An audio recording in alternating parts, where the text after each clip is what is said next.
Bonjour à tous. Aujourd'hui, nous allons explorer l'architecture des charges.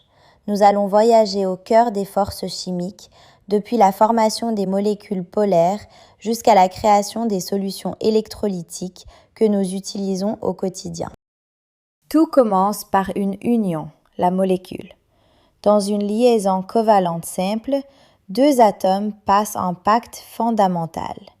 Ils mettent en commun un unique électron chacun afin de stabiliser leur couche externe et d'atteindre un état d'équilibre. Cependant, ce partage n'est pas toujours équitable. C'est là qu'intervient l'électronégativité. C'est en quelque sorte la force d'attraction d'un atome, sa capacité à tirer le nuage électronique vers lui, créant ainsi un déséquilibre des forces au sein de la liaison. Pour mesurer cette force, on utilise une échelle d'attraction. Plus un atome est haut sur cette échelle, plus il monopolise les électrons. Par exemple, le fluor est extrêmement gourmand, avec un score de 4,0, alors que le sodium, beaucoup plus généreux, n'affiche que 0,9.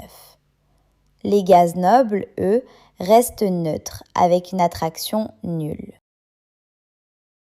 Ce partage inégal déforme le nuage électronique. La molécule perd sa neutralité locale et développe des pôles. Une charge partielle positive, notée delta+, du côté de l'atome le plus faible, et une charge partielle négative, delta-, du côté de l'atome qui attire les électrons. On distingue alors deux types de liaisons.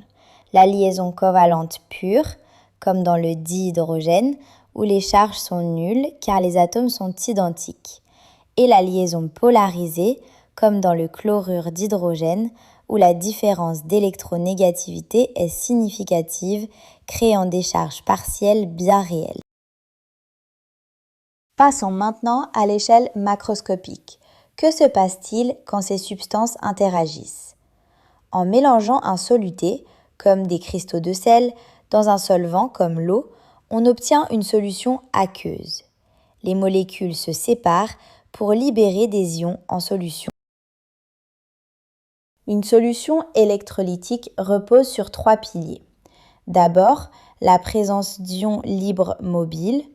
Ensuite, la conductivité, car ces charges permettent le passage du courant. Et enfin, la neutralité électrique totale, car les charges positives et négatives s'annulent parfaitement. Enfin, attention à la limite du système. Dans une solution non saturée, tout le soluté est dissous. Mais une fois la limite physique atteinte, la solution devient saturée. Elle ne peut plus rien absorber et le surplus de soluté s'accumule au fond du récipient sous forme solide. Pour conclure, nous avons vu que l'architecture des charges est le moteur invisible de la chimie des solutions. C'est l'inégalité de partage des électrons qui crée la polarité. Et c'est cette polarité qui permet aux électrolytes de transporter l'énergie. Comprendre ces interactions, c'est comprendre comment l'eau interagit avec le sel, comment nos cellules communiquent et comment fonctionnent les batteries de demain. Merci d'avoir suivi cette présentation. Je suis maintenant à votre disposition pour répondre à vos questions ou approfondir certains points.